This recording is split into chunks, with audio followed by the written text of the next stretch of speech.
ಮೋಡಿಗೆಯ ಮಾರಯ್ಯ ಜೀವನದ ಯಥಾರ್ಥ ಚಿಂತನೆ, ಆಮೆ, ಕುದುರೆ, ಬಂಡಾರ ಬಿತ್ತೊಡೆನು ಇಷ್ಟೆಲ್ಲ ಐತಲ್ಲಪ್ಪ. ತಾನುಂಬುದು ಪಡಿಯಕ್ಕೆ ಮಲಗುವುದ ಒಂದಾವಿನ ಹಾಲು, ಮಲಗುವುದ ಅರ್ಧ ಮಂಚ.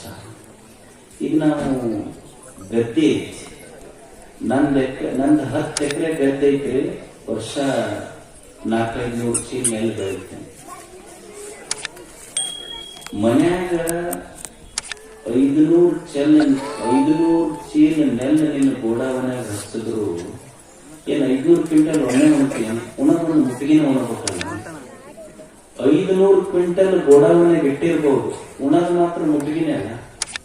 ತಾನುಂಬುದು ಪಡಿಯಕ್ಕೆ ಮಲ ಒಂದಾವಿನ ಹಾಲು. ಮನ್ಯಾಗ 20 ಆಕಳ ಕಟ್ಟು, ಕುಡ್ದಿದ್ದೆಷ್ಟು? 1 ಕಪ್. 1 ಕಪ್ ಹಾಲಿನ ಚಾ. 10 ಆಕಳ ಕಟ್ಟಿದ್ರು 10 ಆಕಳ ಹಾಲು ಒಬ್ಬನ ಉಣ್ಣಕ್ ಕುಡಿಯಕ್ ಸಾಧ್ಯ ಐತೆ. ಅದು BP ಶುಗರ್ ಇರ್ಲಿಲ್ಲ ನಂದು.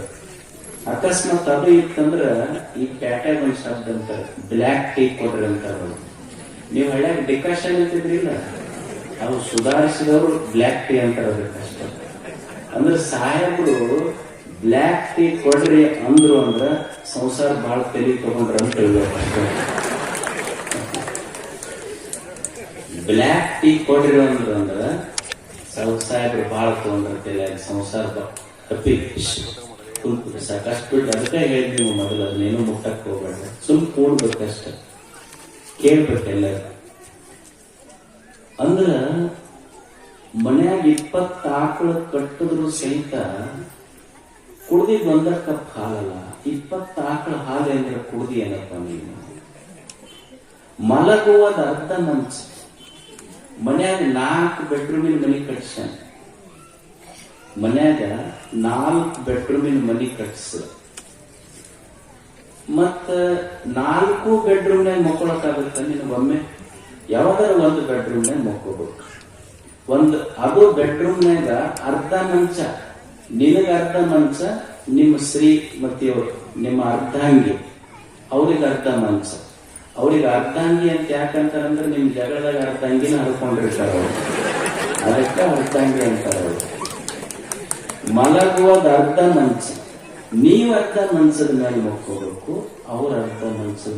ನಾನು ದೊಡ್ಡ ಮನೆ ಕಟ್ಟಿಸಿ 4 ಬೆಡ್ರೂಮಿನ ಮನೆ ಕಟ್ಟಿಸಿನ ಅಂತ ಹೇಳಿ 4 ಬೆಡ್ರೂಮ್ನಾಗ ಒಮ್ಮೆ ಯಾರ ಮುಕ್ಕೊಂಡವ್ರಲ್ಲ. ಮತ್ತ 4 ಕಟ್ಟಿದ ಬೆಡ್ರೂಮ್ ಒಂದು ದಿವಸ ನನಗೆ ಬೆಡ್ ರೂಮು ಆಗ್ತೈತೆ ಸತ್ಯನೂ ಗೊತ್ತಿರ್ಬೇಕು. ಅಂದ್ರೆ 4 ಬೆಡ್ರೂಮಿನ ಮನಿ ಕಟ್ಟಿಸಿನಲ್ಲ, ಮಲ್ಕೊಂಡಿದ್ದೆಷ್ಟು? ಅರ್ಧ ಮನ್ಸದ. ಅದು ಅರ್ಧ ಮನ್ಸು ಎಲ್ಲಿವರೆಗೆ?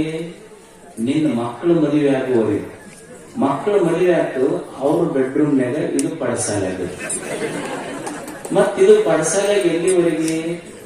ಮೊಮ್ಮಕ್ಕಳು ಬರುವವರೆಗೆ. ಮಕ್ಕಳು ಮತ್ತೆ ಅವ್ರು ಪಡಸಾಲೆಗೆ ಬರ್ತಾರ, ಮೊಮ್ಮಕ್ಕಳು ಬೆಡ್ರೂಮ್ಗೆ ಹೋಗ್ತಾರ. ಇದು ಎಲ್ಲಿಗೆ ಬರ್ತೈತೆ ಅಂದ್ರೆ ಚಾಪಿ ತಗೊಂಡು ಹನುಮಂದರ ಗುಡಿಗೆ. ಮತ್ತು ಎಲ್ಲಾ ಬಂದವನ್ನ ನೋಡಿ ಮಸ್ತೆ ಕಟ್ಟಿಗಿಟ್ಟು ಭಾರಿ ಗಾಳಿ ಬರ್ತೈತೆ. ಮೊದಲು ಬರ್ತಿತ್ತಪ್ಪ ಇದು, ಮೊದಲು ಇಷ್ಟು ಗಾಳಿ ಕೇಳಿ ಚಲೋ ಇತ್ತು. ಅಂದ್ರೆ ಕೊನೆಗೆ ಬಂದಿದ್ದ ಚಾಪಿ ಮಾರುತಿ ಗುಡಿ. ಅದಕ್ಕ ಒಟ್ಟು ಮಾರುತಿ ಗುಡಿಗೆ ಪಟ್ಟಿ ಮಾತ್ರ ಯಾರು ಇಲ್ಲ ಅನ್ನೋದಿಲ್ಲ. ಖಾಯಂ ನಮ್ದು ಕೊನೆ ಜಾಗ ಅದು. ಅಂದ್ರೆ 4 ಬೆಡ್ರೂಮಿನ ಮನೆ ಕಟ್ಟಿಸಿದ ಮೇಲೆ ಮಲ್ಕೊಂಡಿದ್ದೆಷ್ಟು ಜಾಗ ಸಿಕ್ಕಿದ್ದಷ್ಟು ವಿಚಾರ ಮಾಡಬೇಕಲ್ಲ. ಅಂದ್ರೆ ಅವ್ರು ಏನ್ ಹೇಳ್ತಾರೆ, ಎಲ್ಲ ಬಿಟ್ಟು ಬಿಡು ಅಂತ ಹೇಳಕತ್ತಿಲ್ಲ, ಇರುವ ಸತ್ಯ ಹೇಳಕತ್ತ. ಆಮೆ, ಕುದುರೆ, ಬಂಡಾರ ಬಿದ್ದೊಡೇನು ತಾನುಂಬುದು ಪಡಿಯಕ್ಕೆ ಮಲಗುವುದ ಅರ್ಧ ಮಂಚ. ಒಂದಾವಿನ ಹಾಲು ಮಲಗುವಿದ ಅರ್ಧ ಮಂಚ. ಈ ಹುರುಳಿಲ್ಲದ ಸಿರಿಯ ನೆಚ್ಚಿ ಕೆಡಬೇಡ ಮನುಷ್ಯ.